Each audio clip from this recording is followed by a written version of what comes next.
दुनिया में एक चीज पक्की है, मौत। यह एक ऐसी सच्चाई है जिसे कोई भी नकार नहीं सकता। चाहे हम कितनी भी कोशिश कर लें, मौत से बचना असंभव है। छोटे से छोटा कीड़ा हो या बड़ा सा जानवर, हर जीवित प्राणी को एक दिन इस दुनिया को छोड़ना ही पड़ता है। यह प्रकृति का नियम है जो हर किसी पर लागू होता है। हर किसी को मौत का स्वाद चखना ही है, चाहे वह इंसान हो या जानवर।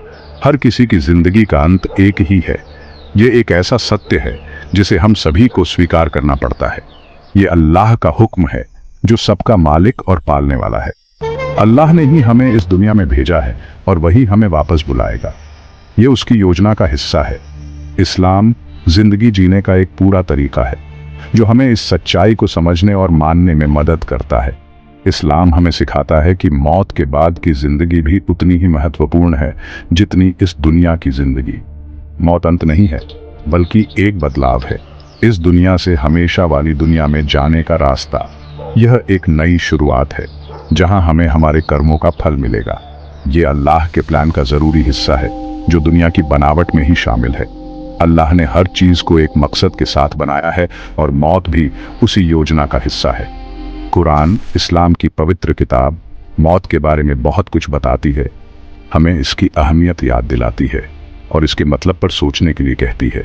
कुरान हमें सिखाती है कि मौत के बाद की जिंदगी में हमें अल्लाह के सामने पेश होना है और अपने कर्मों का हिसाब देना है। हमें इसकी अहमियत याद दिलाती है और इसके मतलब पर सोचने के लिए कहती है।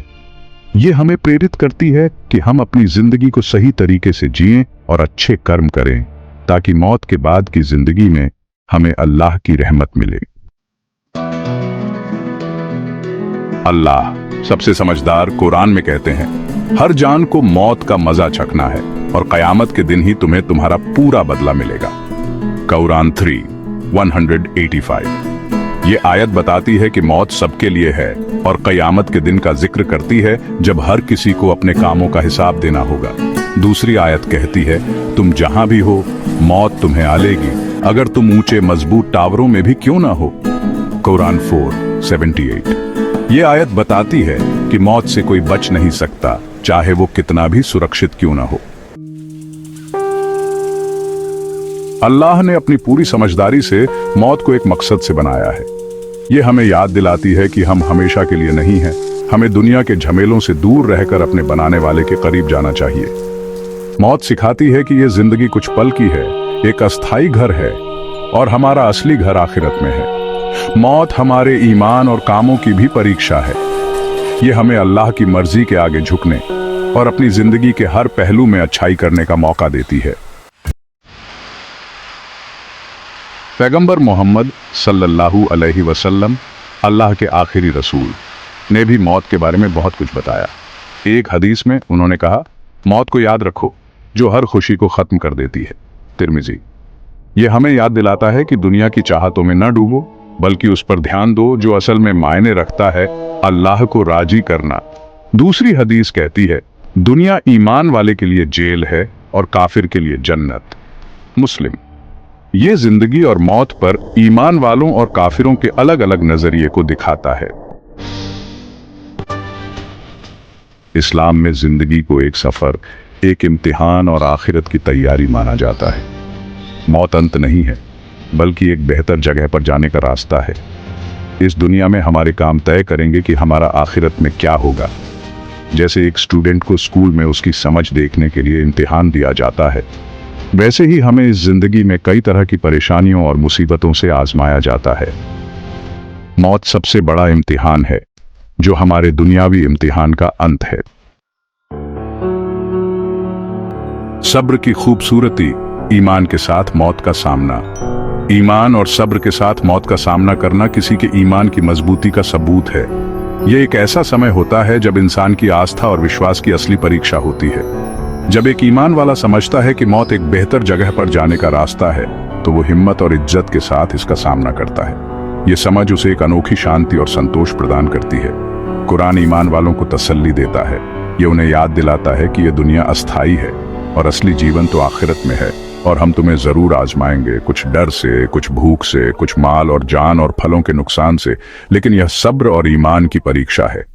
लेकिन सब्र करने वालों को खुशखबरी दो, क्योंकि वे जानते हैं कि यह सब अल्लाह की मर्जी से हो रहा है और इसमें भी कोई भलाई छुपी है। जो मुसीबत आने पर कहते हैं हम अल्लाह के हैं और उसी की तरफ लौटेंगे। कुरान 2:155-156। यह शब्द उन्हें एक गहरी तसल्ली और शक्ति प्रदान करते हैं जिससे वे हर कठिनाई का सामना कर सकते हैं। आखिरत, मौत के बाद की जिंदगी। इस्लाम में मौत रूह का खात्मा नहीं है बल्कि दूसरी दुनिया में जिंदगी का सिलसिला है। कुरान जन्नत को हमेशा की खुशी की जगह बताता है और जहन्नुम को हमेशा की सजा की जगह। इस दुनिया में हमारे काम तय करेंगे कि हमारी आखिरत में क्या मंजिल होगी। जो लोग नेक जिंदगी गुजारते हैं, अल्लाह की मर्जी के आगे झुकते हैं और उसकी हिदायत पर चलते हैं, उन्हें जन्नत मिलेगी। जो लोग ईमान को ठुकराते हैं और नाफरमानी में जीते हैं, उन्हें अपने कामों का नतीजा भुगतना होगा। याद और सोच विचार। मौत को याद रखकर जीना, यह एक ऐसा विचार है जो हमें अपनी जिंदगी के हर पहलू पर गहराई से सोचने पर मजबूर करता है। जब हम मौत को याद रखते हैं तो हम अपनी प्राथमिकताओं को सही तरीके से सेट कर पाते हैं और उन चीज़ों पर ध्यान केंद्रित कर पाते हैं जो वास्तव में महत्वपूर्ण है। इस्लाम में मौत को बार बार याद करने के लिए कहा गया है। यह हमें याद दिलाता है कि यह दुनिया अस्थायी है और हमें अपनी आत्मा की शुद्धि और अल्लाह की इबादत पर ध्यान देना चाहिए। कुरान और हदीस में भी इस बात पर जोर दिया गया है कि मौत को याद रखना हमें सही रास्ते पर चलने में मदद करता है। इससे हमें दुनियावी चीज़ों से दूर रहने और अपनी रूहानी तरक्की पर ध्यान देने में मदद मिलती है। जब हम भौतिक वस्तुओं की बजाय आत्मिक उन्नति पर ध्यान केंद्रित करते हैं तो हम अपने जीवन को अधिक संतुलित और शांतिपूर्ण बना सकते हैं। यह हमें अपने अंदर की शांति और संतोष को खोजने में मदद करता है। मौत के बारे में सोचने से हमें अल्लाह को राजी करने वाली जिंदगी जीने की अहमियत याद आती है। यह हमें हमारे कर्मों और नियतों पर विचार करने के लिए प्रेरित करता है। जब हम यह सोचते हैं कि एक दिन हमें अल्लाह के सामने पेश होना है, तो हम अपने हर काम को ईमानदारी और सच्चाई के साथ करने की कोशिश करते हैं। पैगंबर मोहम्मद सल्लल्लाहु अलैहि वसल्लम ने कहा, मौत को याद रखो जो हर खुशी को खत्म कर देती है। तिर्मिज़ी। यह हदीस हमें यह सिखाती है कि हमें अपनी जिंदगी को इस तरह से जीना चाहिए कि हम हर पल अल्लाह की याद में रहें और अपने कर्मों को सुधारें। यह हमें हमारे जीवन के असली मकसद की याद दिलाता है। मौत को याद रखकर हम अल्लाह के साथ अपने रिश्ते को अहमियत देते हैं और अपनी जिंदगी का मकसद पूरा करने की कोशिश करते हैं।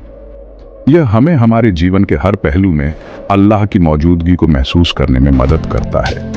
जब हम मौत को याद रखते हैं तो हम अपने हर काम में अल्लाह की रजा को प्राथमिकता देते हैं और अपनी जिंदगी को सही दिशा में ले जाते हैं। आखिर में अल्लाह के फैसले को मानना। मौत अल्लाह के फैसले का जरूरी हिस्सा है। इसके मतलब और मकसद को समझकर मुसलमान ईमान, सब्र और उम्मीद के साथ इस हकीकत का सामना कर सकते हैं।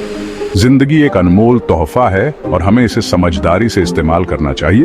खुद को उस जिंदगी के लिए तैयार करना चाहिए जो हमारा इंतजार कर रही है।